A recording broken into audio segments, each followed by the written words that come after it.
오늘 아침 우리에게 주시는 하나님 말씀은 느헤미야 6장 15절부터 7장 4절까지의 말씀입니다. 느헤미야 6장 15절부터 7장 4절까지 말씀을 봉독하겠습니다. 성벽 역사가 52일 만인 엘루월 25일에 끝남에 우리의 모든 대적과 주위에 있는 이방 족속들이 이를 듣고 다 두려워하여 크게 낙심하였으니 그들이 우리 하나님께서 이 역사를 이루신 것을 알미니라.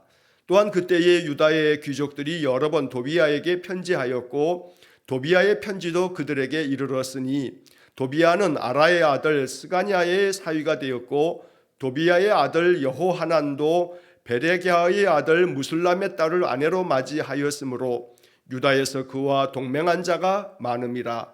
그들이 도비아의 선행을 내 앞에 말하고 또 내 말도 그에게 전하매 도비아가 내게 편지하여 나를 두렵게 하고자 하였느니라. 성벽이 건축됨에 문짝을 달고 문지기와 노래하는 자들과 레위 사람들을 세운 후에 내 아우 하나니와 영문의 관원 하나냐가 함께 예루살렘을 다스리게 하였는데 하나냐는 충성스러운 사람이요 하나님을 경외함이 무리 중에서 뛰어난 자라.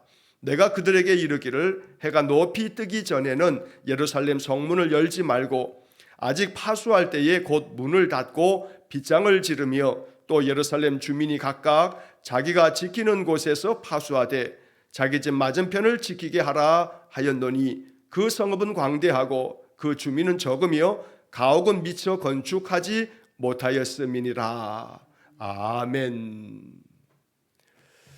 자, 느헤미야 6장의 말씀을 통해서 이제 이 예루살렘 성벽이 다 이제 완공되어지고 또 그 이후에 하나님께서 남유다 사람들의 삶 속에 이제 어떻게 이제 역사하시는지를 우리가 6장 또 7장 이어서 계속해서 보게 됩니다. 이미 앞의 장들에서 이 성벽 재건의 과정에서 그냥 모든 것이 순조롭지만은 않았습니다.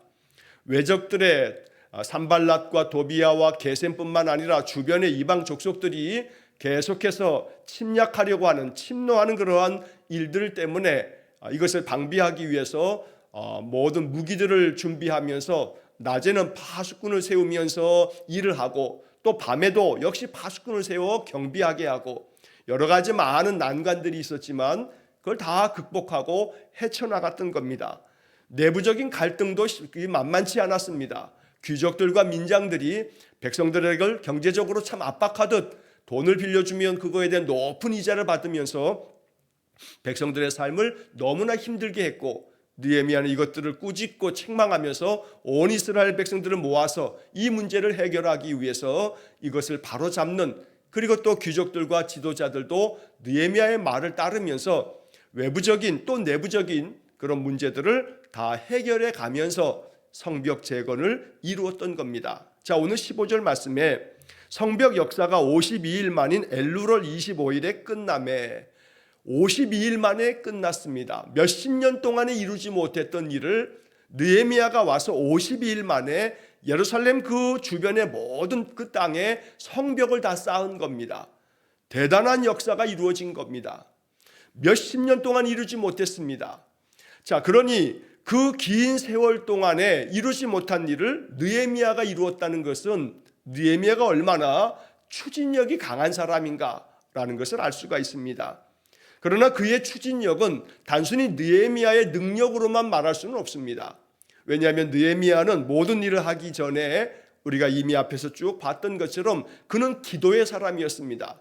먼저 기도하고 하나님의 뜻을 구하고 언제나 기도를 통해서 하나님이 이끄시는 방향대로 나아갔던 사람입니다. 페르시아에서 이 유다 땅으로 돌아오는 그 과정에서부터 우리가 느헤미야 1장서부터 계속 읽었습니다만 아닥사스다 왕에게서 이 예루살렘으로 돌아가도 좋다는 허락을 받는 그 모든 과정 속에도 느헤미야는 먼저 하나님 앞에 기도하면서 왕이 내가 너에게 무엇을 해주랴 라고 할 때도 하나님께 기도하고 바로 그 내용들을 구할 때에 하나님이 그 속에 개입해 주셨다는 겁니다. 그래서 우리가 느헤미야를 읽으면서 느헤미야 전체의 말씀을 이제 마음속에 이렇게 계속 묵상할 때마다 하나님의 개입하심이 있었다. 그래서 느헤미야를 통해서 이스라엘은 이렇게 예루살렘 성벽 재건의 이 일을 마칠 수가 있었다. 그러므로 내 삶에 언제나 보이지 않는 하나님이 내 삶에 개입하셨구나 하고 고백할 수밖에 없는 그런 삶의 체험들은 우리의 신앙을 더욱더 견고하게 만듭니다. 그러므로 늘 하나님 내 삶 속에 오셔서 보이지 않는 그 손길로 내 인생의 삶에 개입해 주시고, 그래서 하나님의 역사하심을 내가 볼 수 있게 해주십시오 라고 우리가 늘 기도하는 것, 이게 느헤미야의 말씀을 내 삶에서 이루어가는 아름다운 믿음의 삶이 될 것입니다. 자, 15절 말씀에 성벽 역사가 52일 만인 엘루럴 25일에 끝남에, 여기 엘루럴이라고 하는 것이 이스라엘 사람들은 각각의 달마다 종교적인 의미가 붙어 있기 때문에, 그래서 그 종교력이라고 이렇게 표현되어지는 그런 달력을 하나 가지고 있습니다. 그래서 여러 차례 말씀을 드렸습니다만, 아비벌, 또 이것을 니산월이라고도 부르는 이것이 출애굽할 때 6월절 그 때가 있었던 것이 아비벌, 그때서부터 시작해서 종교 달력이 쭉 진행이 되는데, 그 종교 달력의 6번째 달이 엘루럴입니다. 그리고 이 엘루럴은 지금으로 따지면, 지금 우리가 사용하는 이 태양력으로 따지면 8월 중순에서 9월 중순, 요 한 달 기간이 엘루럴입니다. 자, 52일 만에 모든 역사가 끝났다는 것이 중요합니다. 그리고 16절 말씀에 보면 이렇게 성벽을 다 짓고 나니까 그동안에 많은 것들을 방해했던 대적들이 마음에 두려워하고 또 낙담했다 하는 말씀이 16절에 이어집니다.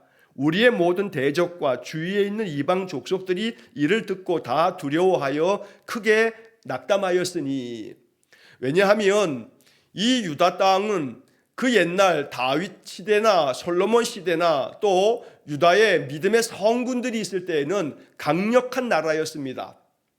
그래서 저 북쪽의 사마리아 그 위쪽도 그렇고, 동쪽에 있는 암몬이나 또 모압이나 또 에돔 이쪽 지역도 그렇고, 남쪽으로도 계속해서 영토를 확장하면서 강력한 나라를 이루었던 때가 있었습니다. 자, 그런데 예루살렘 성벽을 다 재건하고 나면 이 유다는 더욱더 힘을 발휘하게 될 거고, 그러면 그동안에 지금까지 자기들을 괴롭혔던 이 이방 여러 족속들에 대해서 대항할 힘이 생겨지고, 이것에 대해서 이제 그동안에 자기들이 예루살렘 성벽도 없을 때는 이 예루살렘을 들락날락하면서 여러 가지 많은 것들을 약탈하고 그렇게 얕잡아봤던 이 대적들이 이제는 두려운 마음이 생기는 겁니다. 더군다나 52일 만에 예루살렘의 모든 성벽을 다 완공했다라고 하는 것이, 이게 정말로 그 대적들의 마음속에는 정말 놀랄 일이기도 하고, 그리고 이것이야말로 그들 마음속에 두려움이 되었던 겁니다. 자, 이 느헤미야 6장에서는 16절 마지막 부분에 이 대적과 이방 족속들이 두려워하고 낙담하게 된 것에 대해서 이 이야기를 한 가지 덧붙입니다. 그들이 우리 하나님께서 이 역사를 이루신 것을 알미니라. 이 말씀이 오늘 본문에서 굉장히 소중한 말씀입니다. 자, 남유다 사람들이 예루살렘 성벽을 짓는 이 과정의 모든 것을 봤던 이 대적들이 이것이야말로 하나님께서 이루신 역사인가 보다 하면서 그렇게 알아차렸다는 겁니다. 그러니까 마음속에 더 두려움이 되는 겁니다. 하나님이 저들과 함께하는 모양이다 하는 것을 알아차리면서, 그러면 저 나라가 얼마나 더 강력해질 건가 하는 그런 걱정이 앞섰던 겁니다.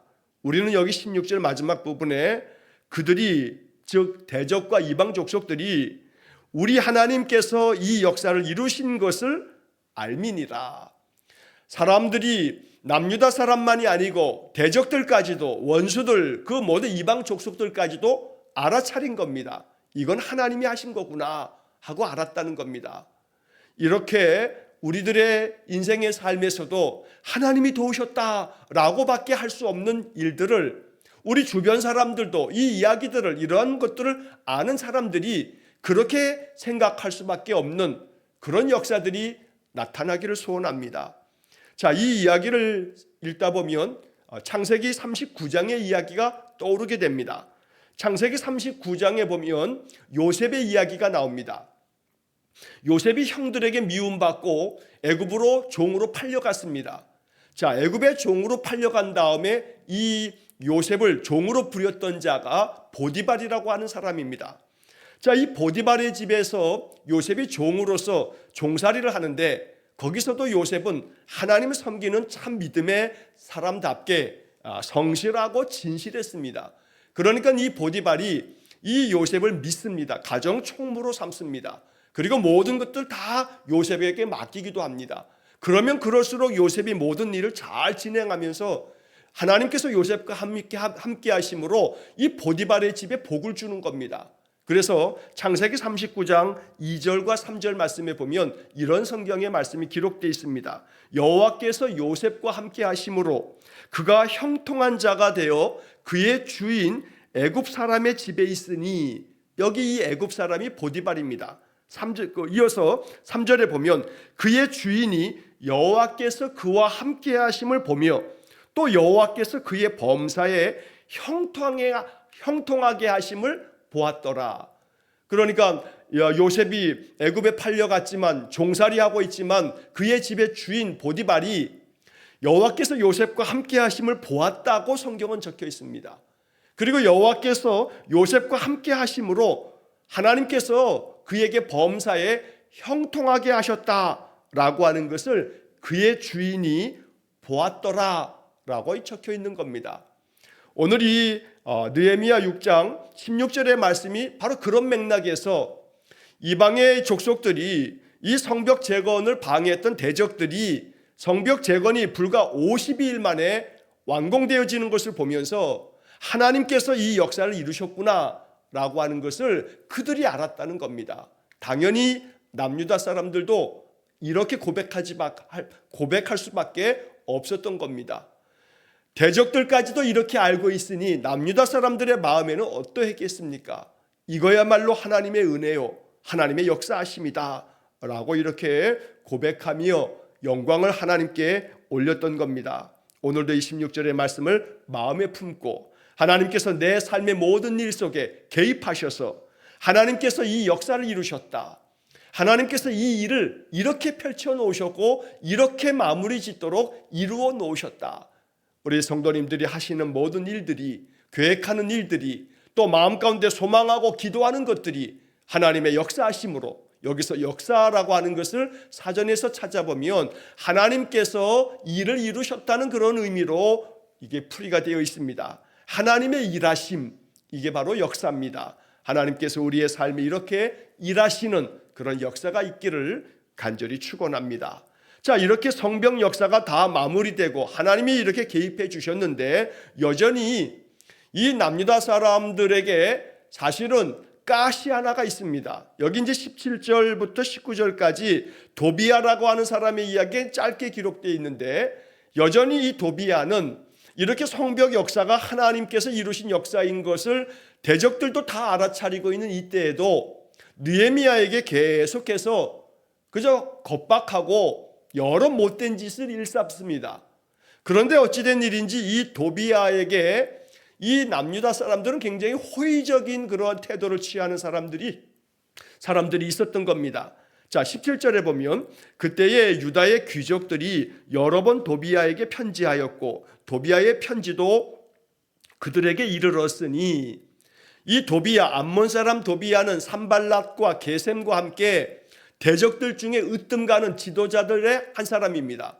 그래서 이들이 계속해서 남유다의 성벽 이 공사도 방해했던 사람입니다. 그런데 유다의 귀족들 중에 어떤 이들이 여러 번 도비아에게 편지합니다. 이 말은 뭐냐면 이 도비아하고 내통하는 자가 있습니다. 그래서 이 성벽 재건이 이렇게 진행되고 있다, 여기는 이렇게 진행되고 있다, 이런 모든 상황을 편지를 보내서 도비아에게 이걸 다 알려주는 사람들이 있었던 겁니다. 그러니까 이 내부적으로 바깥에 있는 이 도비아 이 대적들과 내통하는 귀족들이 있었던 겁니다. 자, 도비아의 편지도 그들에게 이르렀으니 라고 하는 것처럼 도비아도 이 귀족들에게 편지를 해서 여러 가지 그저 있지도 않은 그런 거짓된 소식들을 막 전하면서 이 남유다 사람들의 마음을 그저 요동치게 만들도록 그렇게 이 귀족들에게 이 도비아는 자신이 가지고 있는 그런 악한 그런 모든 음모들을 귀족들을 통해서 펼쳐갔던 겁니다. 자, 심지어 18절의 말씀을 보면 도비야는 아라의 아들 스가냐의 사이가 되었고 아마도 이 유다의 귀족들 중에 한 사람이 스가냐인 것 같습니다. 이 스가냐라고 하는 사람의 도비야가 사위가 됩니다. 그뿐만이 아니고 도비야의 아들 여호하난도 베레가의 아들 무술람의 딸을 아내로 맞이하였으므로, 그래서 이 도비야는 무술람이라고 하는 사람하고 사돈지간이 되는 겁니다.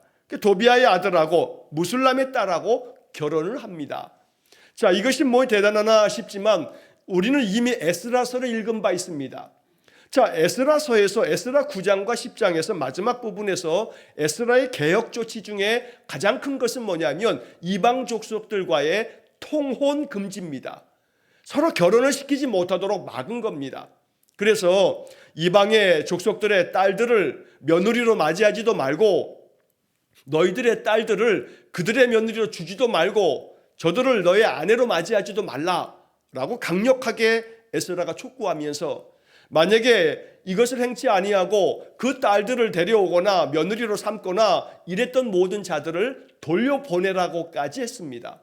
남유다 사람들은 이 에스라가 다스릴 때에 이 결정을 받아들이게 되고, 그래서 이 어려운 결정을 다 단행함으로써 이방 족속들에게서 취했던 아내라든지 며느리라든지 이러한 자들을 다 그들 자기의 고향 땅으로 다 돌려보내는 일까지 했던 겁니다. 그러나 세월이 십수년이 지나가면서 이 느헤미야의 시대에 이르면서 또다시 이렇게 귀족들이 또 지도자들이 그저 며느리를 맞이하기도 하고 또 아내를 맞이하기도 하고 이러한 일들을 했다고 18절이 지금 말씀하고 있는 겁니다. 또 이러한 상황을 18절 마지막에서 이렇게 기록하고 있습니다. 유다에서 그와 동맹한 자가 많음이라. 유다에서 이 도비야하고 동맹을 맺은 사람이 많았다라고까지 말합니다. 암몬 사람 이 도비야, 암몬 사람들의 지도자였던 도비야로 인해서 이 남유다의 성병 역사들이 얼마나 많은 방해를 받았는지 모릅니다. 그럼에도 불구하고 유다 사람들 중에서 그와 동맹한 자가 많았다. 어찌 보면 이 도비야라고 하는 사람은 참 영악한 자입니다. 그래서 이 유다 귀족들에게도 여러 가지 아마도 분명히 뇌물도 주면서 이렇게 많은 음모들을 꾸미는데 사람을 매수하는 그런 일들을 행했던 것입니다. 자, 그래서 19절의 말씀을 보면 그들이 어떤 일을 했는지를 적어놓고 있습니다. 그들이 도비야의 선행을 내 앞에 말하고 또 내 말도 그에게 전하매 도비야가 내게 편지하여 그를 두렵게 하고자 나를 두렵게 하고자 하였느니라. 자, 이 19절의 말씀을 세번역 성경으로 보면 이해하기가 더 쉽습니다. 세번역은 이렇게 번역합니다. 그들은 내 앞에서도 서슴없이 도비야를 칭찬하고, 여기서 그들은 유다의 귀족들을 말합니다. 이 도비야하고 동맹을 맺은 자들이 이렇게 행한 겁니다. 그들이 내 앞에서도 서슴없이 도비야를 칭찬하고 내가 하는 말은 무엇이든지 다 그에게 일로 바쳤다. 그래서 도비야는 나에게 협박 편지를 여러 통 보내서 위협하였다. 자, 이것이 지금 남유다의 실제적인 상황입니다. 52일 동안에 하나님이 역사를 이루셔서 성벽을 다 재건했습니다. 완공했습니다.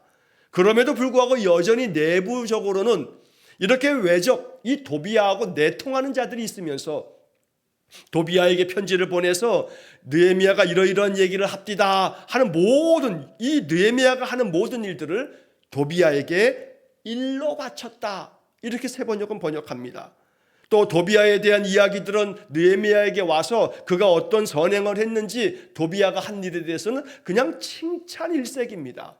자, 그러다 보니 이 도비야가 이 느헤미야에 대해서 계속해서 편지를 보내면서 이 느헤미야를 위협합니다. 협박을 하는 겁니다.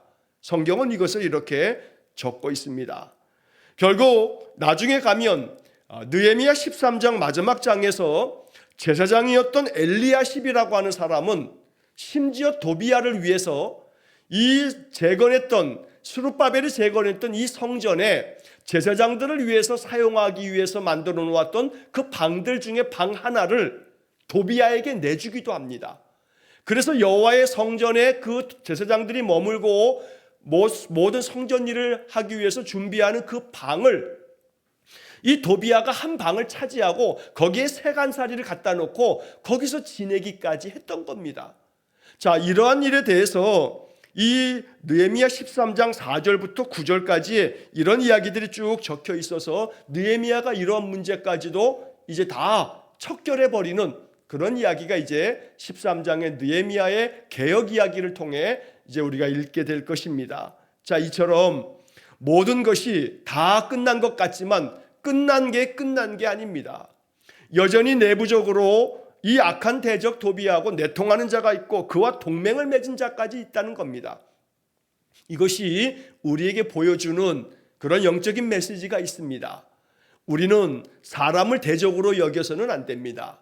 사람이 대적이고 사람이 원수라고 해서는 안 됩니다. 그러나 성경이 분명히 말하는 것처럼 우리의 대적인 마귀는 우는 사자처럼 삼킬 자를 찾아 두루 다닌다고 이야기를 하고 있습니다. 그래서 이 성경의 말씀을 통해서 우리는 알아차려야 할 것이 우리의 대적 마귀는 영적으로 악한 영이기에 우리 주변의 많은 일들과 사람들을 통해서 역사할 때가 있습니다.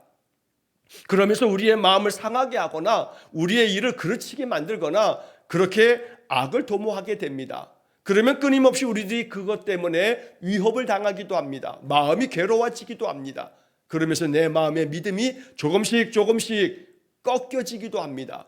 내 마음에 틈이 생기면 마귀는 어떻게 그 틈을 알아차렸는지 내 마음에 틈을 삐집고 들어와 내 마음에 낙담을 심습니다. 여호와에 대한 믿음을 자꾸 갉아먹고 그 믿음을 좌절시키는 것입니다. 그렇기 때문에 오늘 모든 성벽 공사가 다 끝나서 이제는 모든 일을 다 이룬 것처럼 보여져도 여전히 이 도비아가 이 유다의 귀족들과 내통하면서 느헤미야를 계속해서 협박하는 이러한 일들이 있다는 것을 읽으면서 우리들의 그 신앙의 삶에, 우리의 인생의 삶에 우리가 마귀에게 틈을 주지 말라라고 에베소서 4장 27절에 말씀한 것을 어제도 우리가 함께 나누었지만 그러한 것이 우리들의 삶 속에 날마다 매 순간순간마다 믿음의 방패로 우리의 마음에 영적인 틈이 생기지 않도록 기도해야 합니다. 그러나 우리가 온전치 못합니다. 그러니까 자꾸 틈이 생깁니다. 그 틈으로 마귀가 우리의 마음을 삐집고 들어와서 자꾸 내 마음을 어둡게 만듭니다. 그래서 알아차려야 합니다. 영적인 그러한 감성이 우리에게 있어야 합니다. 영성이 있어야 된다는 겁니다. 그래서 내 마음이 어두워질 때, 내 마음이 낙담이 될 때, 내 마음이 자꾸 믿음이 사그라들 때 알아차려야 합니다. 내 안에 틈이 생겨서 마귀가 내 마음속에 틈 타고 들어온 것이 아닌가. 그럴 때마다 우린 더욱더 믿음 안에서 대적하며 기도할 수 있어야 합니다. 모든 틈을 다 막아버려야 합니다. 그래서 언제나 성령 충만한 가운데 이렇게 마지막까지도 계속해서 이 도비아가 유다 사람들의 몇몇과 동맹을 맺으면서 내통하면서 여전히 가시 역할을 하는 이러한 이야기가 우리에게 더 경계가 될 수 있는 그런 말씀이 되기를 간절히 축원합니다.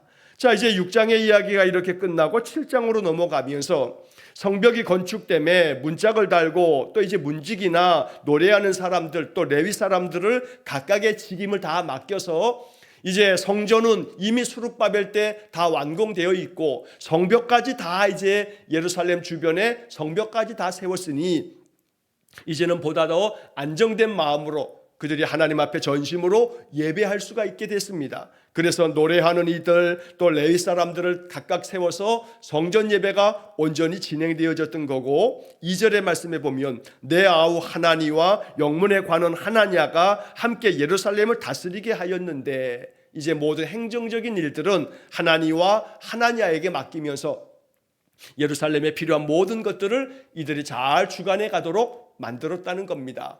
느헤미야는 자기 한 사람이 모든 걸 다 하지 않았습니다.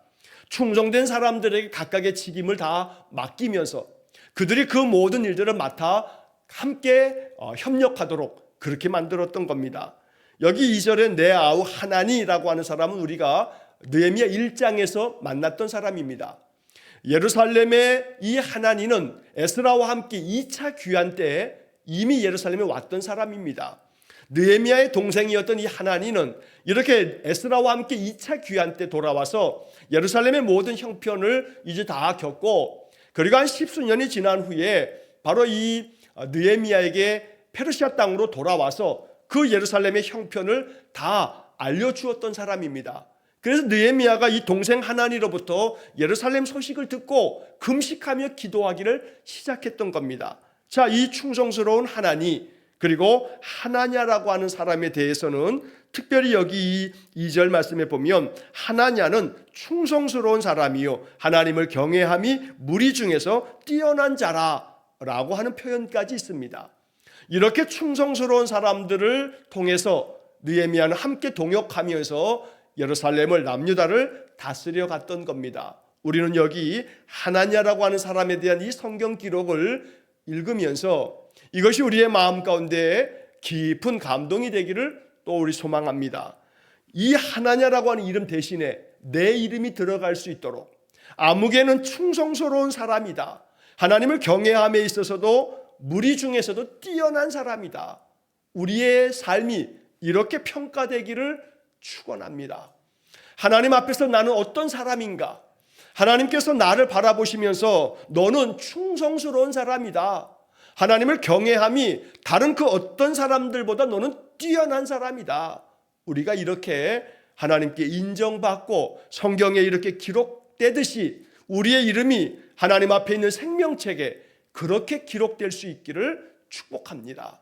그래서 항상 하나님께 전심으로 예배하고 하나님께서 이 땅에 세우신 교회에 더욱더 충성스러운 마음으로 헌신하고 하나님께서 내 삶의 자리에서 하나님의 뜻을 나타내는 그런 충성스러운 그런 믿음의 사람 되시기를 주의 이름으로 간절히 축원합니다. 자, 이제 마지막으로 3절과 4절 말씀에서 느헤미야가 이제 많은 남유다 사람들에게 이렇게 명합니다. 해가 높이 뜨기 전에는 예루살렘 성문을 열지 말고 아직 파수할 때에 곧 그 문을 닫고 빗장을 치르라 라고 이렇게 얘기합니다. 이 얘기는 뭐냐면 성벽을 다 마쳤습니다만, 제거를 다 했습니다만 여전히 이 예루살렘에 사는 이 주민들이 숫자가 많지는 않습니다.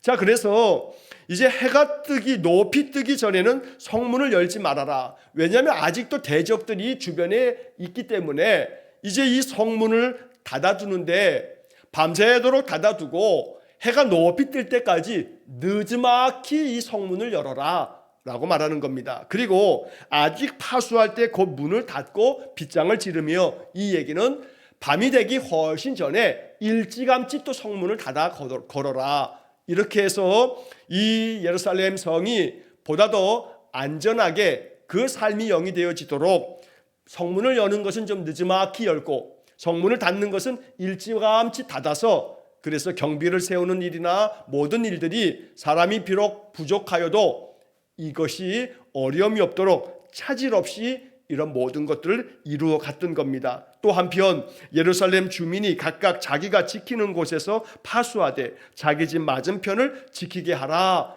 이렇게 명합니다. 각각 자기 집 앞을 잘 지키도록 그렇게 그 분담 구역들을 정해주기도 하고 자기에게 맡겨진 지역은 잘 파수하라, 지키라고 이렇게 명령을 내립니다. 우리는 여기 이 3절 마지막 부분에 이 말씀을 이렇게 받아들여야겠습니다. 각각 자기가 지키는 곳에서 파수하되 자기 집 맞은편을 지키게 하라. 자기 집은 자기가 지키라는 겁니다. 자기 집 맞은편에 있는 성벽은 자기가 지켜서 자기 집을 잘 온전히 지켜가라고 말하고 있는 겁니다. 언제나 자기가 지켜야 할 곳을 파수하는, 이것이 신앙의 본분입니다. 내 신앙은 내가 지키는 겁니다.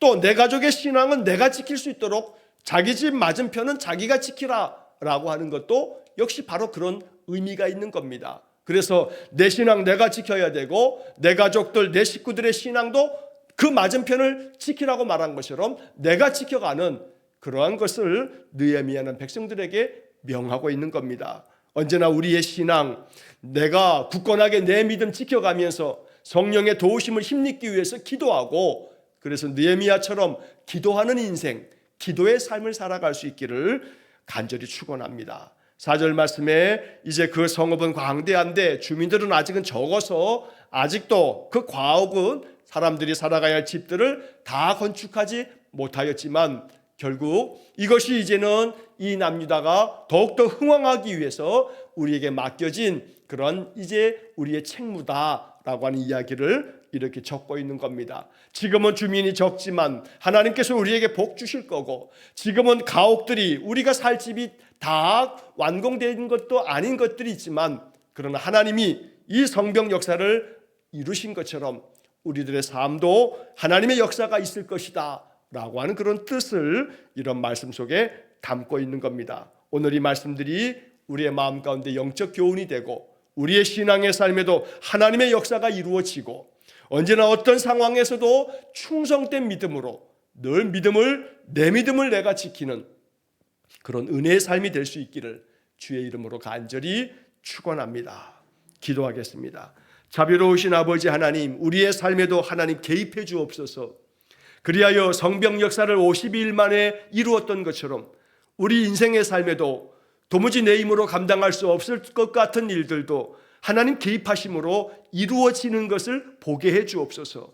그리하여 우리의 신앙 더욱더 견고하고 굳건해지도록 은혜를 내려 주시고, 이로 인해 우리의 모든 삶이, 우리의 신앙이 더욱더 충성스러운 삶이 되어서 하나님께 영광 돌리는 우리 성도들 되게 해 주옵소서. 오늘도 한날의 삶을 주님께 의탁합니다. 내 신앙 내가 지키고 내 믿음 내가 지켜서 오직 하나님 앞에 큰 영광 돌리는 믿음의 인생들 되게 해 주옵소서. 예수님 이름으로 기도하옵나이다. 아멘. 우리 구주 예수 그리스도의 은혜와 하나님 아버지의 극진하신 사랑과 성령의 교통하심이 날마다 내 삶 속에 개입하셔서 역사하실 하나님을 고대하며 간절한 마음으로 하나님만을 앙망하는 머리 숙인 귀한 성도들 위해와 저들 가정과 온 가족들 위해 영원토록 함께 하시길 축원하옵나이다. 아멘.